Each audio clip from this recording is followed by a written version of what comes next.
नमस्कार बांधवांनो.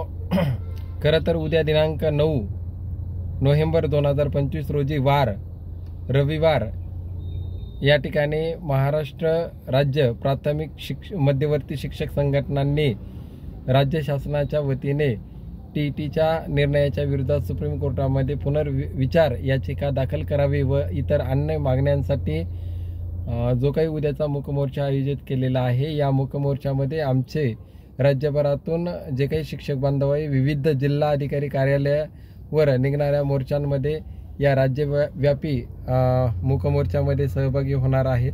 परंतु मला एक पडलेला प्रश्न असा आहे की जी काही नगरपालिका आणि नगरपंचायतीची जी काही आचारसंहिता आहे, ही आचारसंहिता चालू झालेली आहे आणि या आचारसंहितेमध्ये अशा पद्धतीचा मूकमोर्चा काढणे हे संयुक्तिक ठरेल का? आणि जर तशा पद्धतीचा मूकमोर्चा आपण जर या कार्यालयावर काढला तर आपल्या शिक्षक बांधवांना निवडणूक आयोगाकडून नोटीस येतील का, अशा शंका आमच्या शिक्षक बांधवांमध्ये उपस्थित होत आहेत. तरी याबाबतचं जे काही स्पष्टीकरण आहे, हे स्पष्टीकरण राज्यस्तरावरून संघटनांनी एक पत्रकार परिषद घेऊन करण्यात यावं, जेणेकरून शिक्षक बांधवांमध्ये असलेली जी काही संभ्रमावस्था आहे, ही संभ्रमावस्था दूर होऊन सर्वजण मोठ्या संख्येनं या मूकमोर्चामध्ये सहभागी होतील.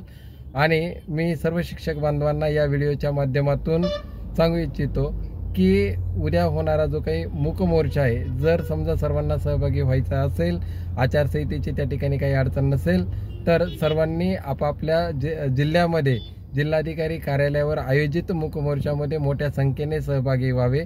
यामध्ये अनुदानित असतील, विनानुदानित असतील, जिल्हा परिषदेच्या शाळा असतील, खाजगी, या सर्व शाळांनी, मग त्यामध्ये ज्या शिक्षकांना, माध्यमिक शिक्षकांना टीईटी लागू नाही, या शिक्षकांनी सुद्धा आमच्या आंदोलनामध्ये सहभागी व्हावं, जेणेकरून येणाऱ्या काळामध्ये त्यांच्या संदर्भाने जी काही आंदोलनं होतील त्याही आंदोलनामध्ये आम्ही सहभागी निश्चितच होऊ आणि त्यांना पाठिंबा देऊ, एवढं या निमित्तानं बोलू इच्छितो. जय हिंद, जय भारत, धन्यवाद, सत्यमेव जयते.